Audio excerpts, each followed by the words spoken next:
Assalamu Walaikum. In this video, how to add color around text in Photoshop. Let's begin. First of all, type any text. Okay. Then press Ctrl T, hold Shift or double click the text.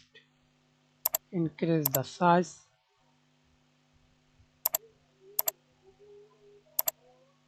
Okay. Then add color. Click Effects, Blending options and Stroke color red.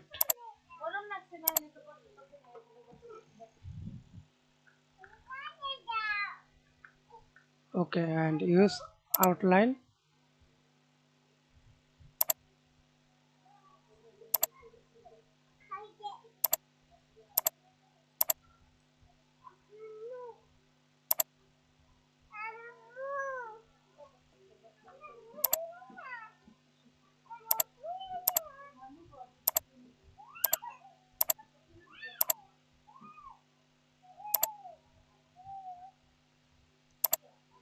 Click OK. That's it. Thanks for watching video. Please subscribe to my channel, like, comment, share.